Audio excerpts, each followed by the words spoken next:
काका, घाटोळे काकांचे एक फार सुंदर व्यक्तिमत्व आहे. हे भाऊ मन मिळावू आहेत, काही विषयच नाही आहे. पूर्ण ते सगळ्यामध्ये हसून खेळून त्यांचा स्वभाव झालेला आहे, चांगला आहे.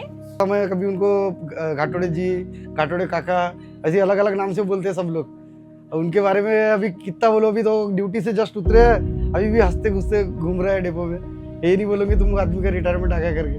त्यांची वागण्याची शैली एकदम खुशरंग, कधी त्यांच्या डोक्यावर टेन्शन कधी दिसलेलं नाही आहे. आमची इच्छा अशीच आहे का बा असे लोक येत राहो. ते देवाची खूप छानपणे कामगिरी करतात, सगळे सांगतात आणि मी स्वतःच्या डोळ्यांनी पाहिलं आहे. आणि सर्वात महत्त्वाचं म्हणजे धार्मिक कार्यात त्यांचा खूप मोठा वाटा आहे. हनुमान जयंती असो, आंबेडकर जयंती असो, त्यांचा मनमिळावू स्वभाव, यामुळे आम्ही नेहमी कधीही घाटोळे दिसले ती 100% आम्हाला चहाती पाजतील ही आशा करून त्यांना आवाज देतो. आणि त्यांच्या बोलण्यात एवढा मायेचा ओलावा होता की असं जाणवलं की म्हणजे जीव लावल्यासारखं असं एकदम, किंवा तुम्हाला कुठली काही अडचण आहे, तुम्ही ते नवीन आहात, आम्हाला सांगा, आम्ही तुमच्यासाठी अर्धरात्री.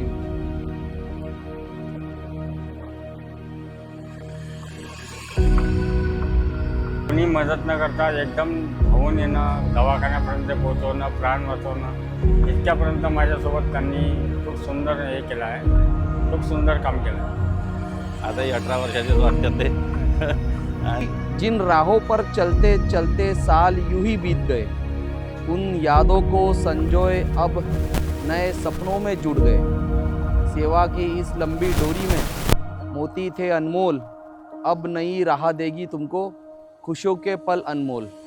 हैप्पी रिटायरमेंट घाटोड़े भाऊ.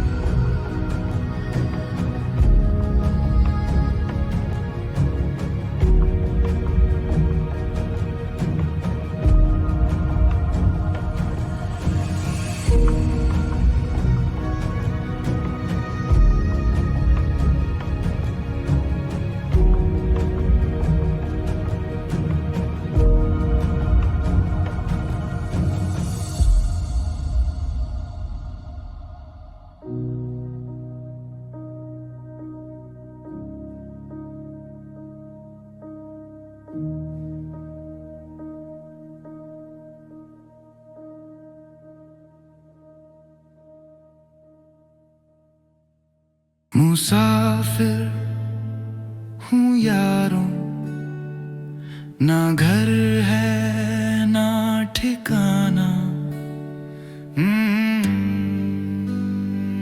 17 डिसेंबर 1997 हा माझ्या नोकरीचा पहिला दिवस होता.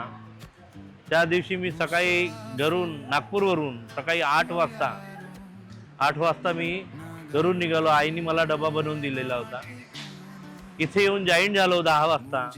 त्यानंतर लगेच मला इथली कामगिरी देण्यात आली. कामगिरी रात्री माझी 8:30 पावणे 9ला संपली. त्यावेळेस मी सकाळी दिलेला डबासुद्धा, आईने दिलेला डबासुद्धा खाल्लेला नव्हता. एक राह रुक गई तो और जुड़ गई, मैं मुड़ा तो साथ साथ राह भी मुड़ गई.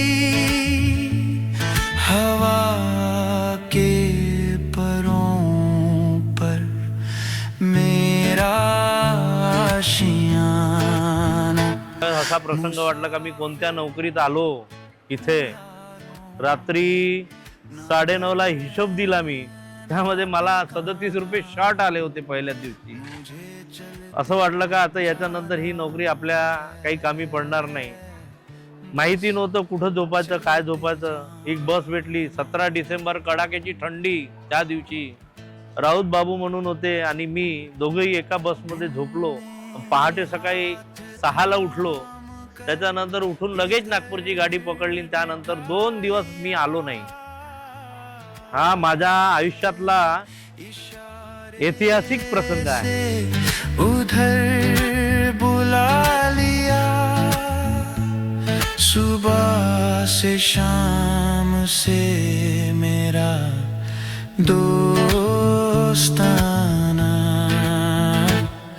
माझ्या संपूर्ण आयुष्यातील अविस्मरणीय प्रसंग म्हणजे नागपूर खापा टायमिंग घेऊन गेलो असता ती गाडी धोतीवाड्याला ब्रेकडाऊन झालेली होती. ब्रेकडाऊन झाल्यानंतर ते संध्याकाळचे 5 वाजत होते आणि 5-7 पॅसेंजर होते, ते उतरून चालले गेले. त्याच्यानंतर रहदारी येणारे जाणारे मला म्हणायचे काय झालं गाडीला. मी म्हणलं माझी गाडी फेल झालेली आहे. ड्रायव्हर इकडे काटोलला येऊन गेले होते रिलीफ घ्यायला, परंतु मी तिथे एकटाच होतो.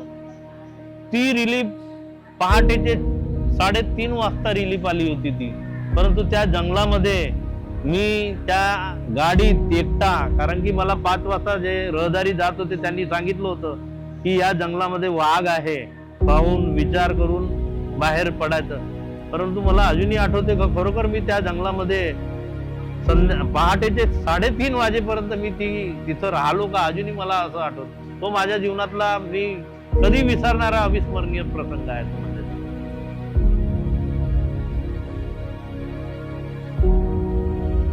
मेन रूट होता आवडीचा माझ्या शेगावनी मला खूप पॉप्युलर केलं आणि मी आजही तागायत जर शेड्यूल माझ्या डेपोतला शेड्यूल बंद झाला तो शेगाव, नाही तर मी आजही तागायत शेड्यूल जर चालू असता तर मी शेगाव टायमिंगवर हप्त्यातून तरी 1 दिवस तरी त्या टायमिंगवर गेलो असतो. कारण त्या टायमिंगनी मला खूप शिकवलं. तात्यावानी म्हणून मला एक मित्र मिळाले होते, त्यांनी मला खूप म्हणजे त्यावेळेस मी त्यांच्यासोबत खूप वयाने लहान होतो. ते रिटायर झाले, 10 वर्ष झाले रिटायर होते, पण आजही तागेत त्यांचे माझे संबंध आहे. पण कधी कधी मला ते चांगलं मार्गदर्शन करायचे ते, आणि त्या मार्गदर्शनातूनच मी माझी वाटचाल सुरू ठेवली आणि इमाने एकबारे काम करत राहिलो. म्हणून मी आज एसटी या कंडक्टर या पदावर मी शेवटच्या दिवसावर निवृत्त होत आहे, त्याचं मला समाधान आहे.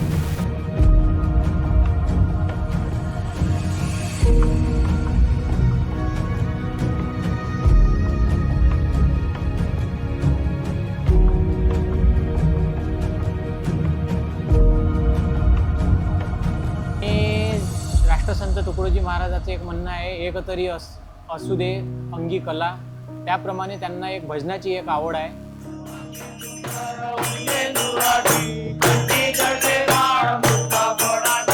जय देव जय देव जय मंगल मूर्ती ओ श्री मंगल मूर्ती, दर्शन मात्रे मान धने मात्रे मान कामना पूर्ती. जय देव रत्नाकरचा वारा रुपी तुम्हा, चंदनाची रोटी कुमकुम के जरा, हे जय मुद्रा जोग सोबार हे बोळ्या शंकरा, हे बोळ्या शंकरा,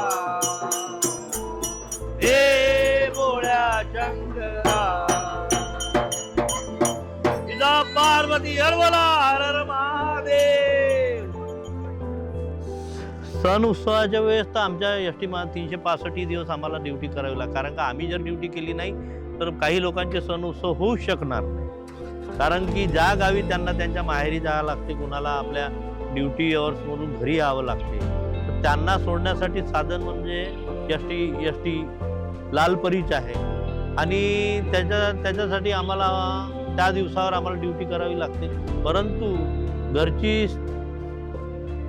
घरची माझी जी अर्धांगिनी आहे तिने या बाबतीत मला म्हणजे परमिशन होती का बा सणाच्याही दिवशी तुम्ही ड्युटी केली तरी चालेल, मी इकडे सांभाळून घेतो, आणि सांभाळली तिने. आणि सगळ्या गोष्टी पूजापाठ वगैरे वेळेवर सगळी मी तयारी होऊन जात होती, आणि त्यावेळेस मग मी पूजा वगैरे करून आपला सण आमचा व्यवस्थित होतो.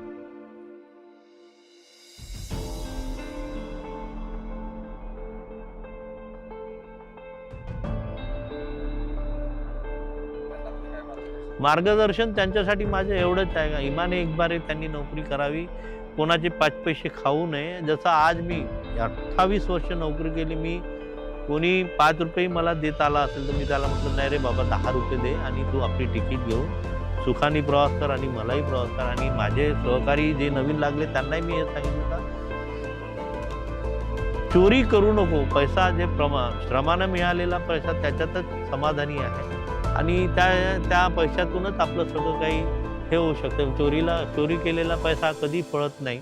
आणि त्यांना नवीन मुलांना सांगितलं का बा आता सध्या तुमचा पगार वगैरे व्यवस्थित आहे आमच्या पगारापेक्षा, तर कमीत कमी दर महिन्याला RD म्हणून असे 5,000ची तुम्ही जर इन्व्हेस्टमेंट केली तर तुमच्या येणाऱ्या 18 ते 20व्या वर्षात ज्यावेळेस आपला मुलगा कॉलेजमध्ये जातो त्यावेळेस त्यावेळेस कोणासमोर हात फैलवायची गरज पडणार नाही. हा जो पैसा आपण 18 वर्ष जमा करू त्या पैशामध्ये आपल्या मुलाचं शिक्षण चांगल्या पद्धतीने करू शकू अशी बरेचसे जणाला मार्गदर्शन केलं. त्यातून काही लोकांनी ते आत्मसात केलेलं आहे. मला म्हटलंय काकाजी तुम्ही जे मार्गदर्शन केलं त्याच्यावर आम्ही ते भिशी आरड्या वगैरे काढल्या. तर ते मी मार्गदर्शन केलं त्याच्यातून कोणीतरी त्याचा उपयोग घेतला त्याच्यात मला समाधान आहे.